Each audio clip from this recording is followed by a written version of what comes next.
A lab rat is seen trapped in a maze, foreshadowing the events to come. Then the scene changes to a dark red-lit pod where a lady is seen trapped in a cocoon. After seeing visions of lab rats being experimented on, she wakes up. She gasps for air as her cocoon makes it hard for her to breathe. She moves around and forcefully breaks the cocoon. She manages to remove the cocoon around her body.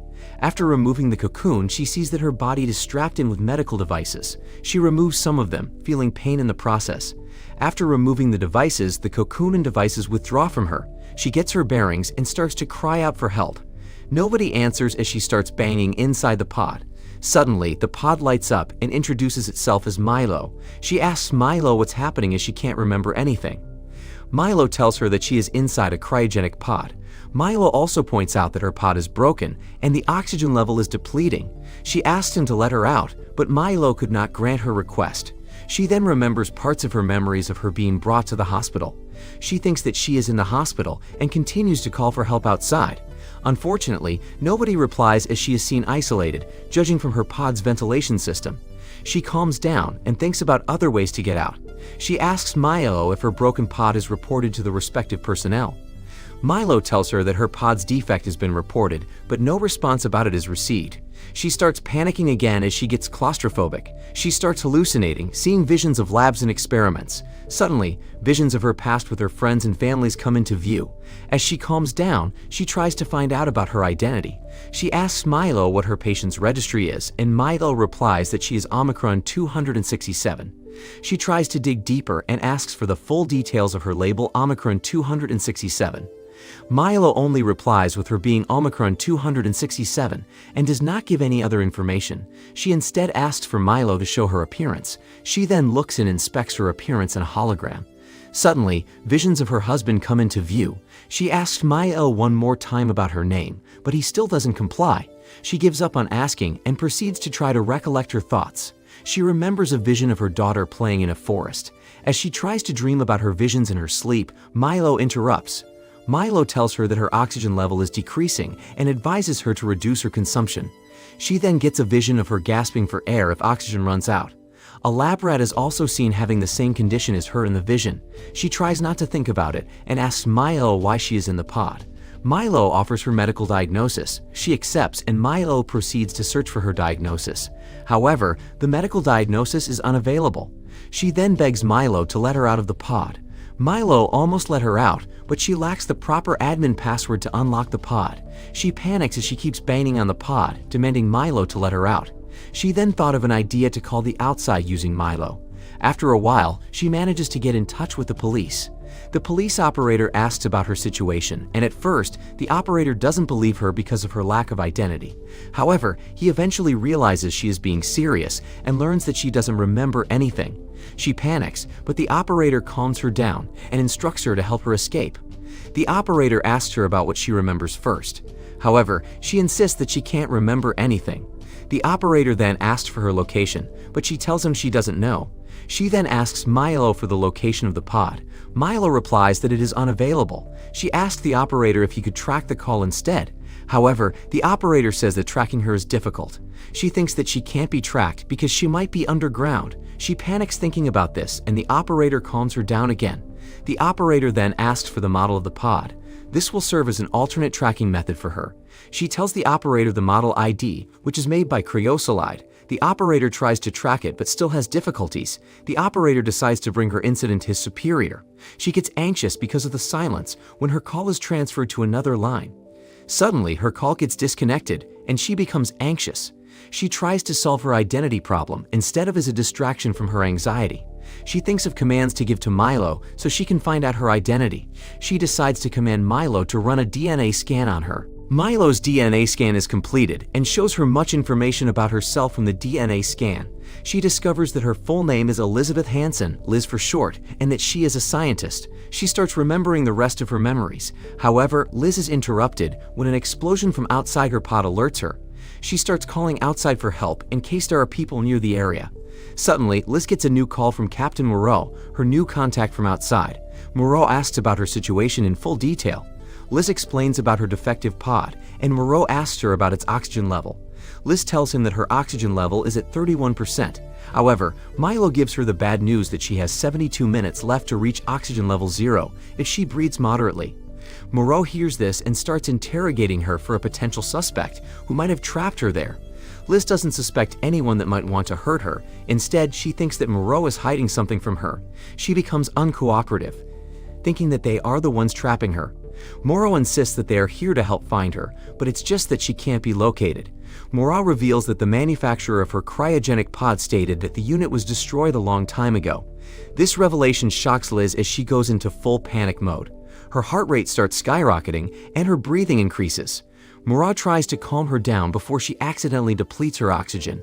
He manages to calm her down, and Liz asks for Moreau's help. She requests Moreau to get the admin codes from the manufacturers of the pod so she can unlock it. Moreau agrees to the request, but their call suddenly gets distorted and gets disconnected. Milo tries to recover the call but fails. Liz requests for reconnection of the call, but the number becomes unavailable. She goes back into panic mode and her breathing increases once more. However, this time Milo detects that her oxygen levels depleted faster than expected. Milo then initiates palliative care as her probability of survival is deemed 0. The palliative care protocol tries to sedate her to ease her suffering from death when oxygen depletes. Liz refuses that protocol since she still needs to focus. She avoids the sedation of Milo and attempts to break the sedation machine. After Liz struggles with the sedation machine, she takes a breather. However, her senses start fading as another sedative is used via the vents. As she regains her senses, she is surprised to see her oxygen drop to 23%.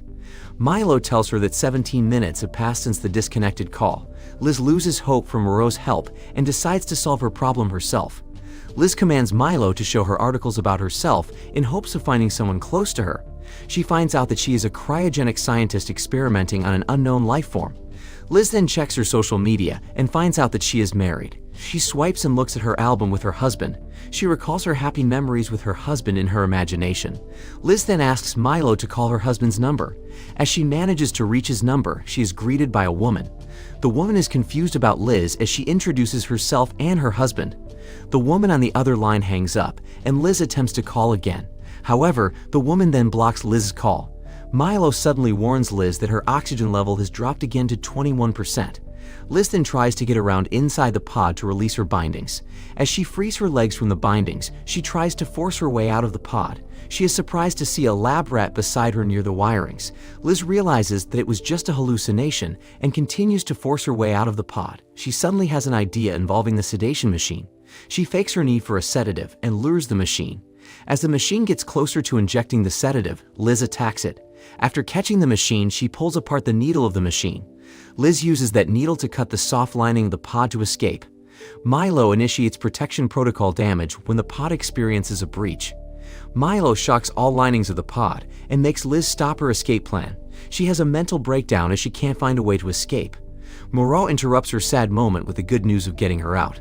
Milo again interrupts, stating that her oxygen level is rapidly depleting. Liz is anxious as her senses and brain functions are messy. Moreau explains that she is experiencing a hallucinative disorder caused by a lack of oxygen. This makes Liz doubt and question everything that she hears and sees. Her memories are confusing her as well, since her memories contradict what Moreau is telling her that it isn't real. She thinks that Moreau is acting suspicious and thinks he is setting her up as a lab rat or is trapping her in the pod. Liz then hangs up the call, and visions of her husband come into view. However, this time her husband seems to have been infected with a skin disease. Her visions of her husband get worse as she sees him getting more ill. Later, Liz and her husband get rushed to the hospital in a quarantine sector. This indicates that there is a pandemic that occurred in her memories. Liz remembers that she heard someone with Moreau on the call. She investigates to find the clear details of the call. She orders Milo to enhance and play back the call's recording. Liz discovers that Moreau is a part of a setup that trapped her in the pod. What's more, Liz hears Moreau talking to another man, and they are addressing her as a test subject. A call coincidentally comes, and Liz is furious and demands an explanation for her containment. However, Moreau isn't the one at the other end, but instead the one from her husband's call earlier. The woman explains to her that she is launched into space and is purposed to colonize another planet. The woman reassures Liz that her memories are real, and Moreau is just trying to confuse her. Moreau is also revealed not intending to help Liz, since Creosolide wants her to be silenced. The reasoning for that is if Liz's space colonization is made public, people will riot across the Earth for leaving them behind with a deadly virus. The deadly virus is also the same one that killed Liz's husband. Then, the woman reveals herself to be the old Liz, which surprises and confuses Liz a lot. Old Liz instructs her on how to save her from the depleting oxygen, as there is no way back to Earth. Old Liz guides Liz on how to redirect the power to the necessary functions of her pod for hypersleep. However, Old Liz gets interrupted by the men from Cryosylide, who want to keep this project undercover. As Liz gets disconnected from Old Liz, she proceeds to unlock the pod. She looks around to see that there is a vessel carrying a lot of cryogenic pods. However, some are already destroyed and floating in space. Liz starts to redirect powers to all essential functions of her pod, and she deactivates the non-essential ones. One of the non-essential functions that threaten her survival is the euthanasia module. She tries to redirect its power to the essential processor of the pod. However, she couldn't deactivate the protocol, but she manages to avoid its administration when Milo activates the module for lethal injection. After she prepares for hypersleep, she discovers that her husband is alive in one of the pods. This confuses her at first, since Old Liz told her that he died due to the pandemic. She is shocked as she realizes what Old Liz meant. Liz asks Milo to run voice recognition on her call with Old Liz, and Milo gives her the result that the call was actually from herself. Liz is speechless. Now that she gets to know, she and the ones at the pods are just clones, and clones like her are created in purpose to colonize the new planet named Wolf. She has an existential crisis with this revelation, but she tries to come to terms with it. After fixing the pod for hypersleep, she straps in all necessary hypersleep devices for her. She suddenly hallucinates and sees a lot of lab rats as her oxygen reaches less than 1%. Liz suits up and prepares for her journey, while Milo talks about the planet's composition. Milo presents the planet codenamed Wolf, which is larger and possibly sustainable like Earth. As Liz prepares to see her new home, Milo encases her with the cocoon from the first clip of the movie. The following scene shows her and her husband together on a beach, living happily on a new planet. So what did you think of this movie? Leave it in the comments below, and if you liked the video, please like and subscribe for more movie recaps. See you in the next video.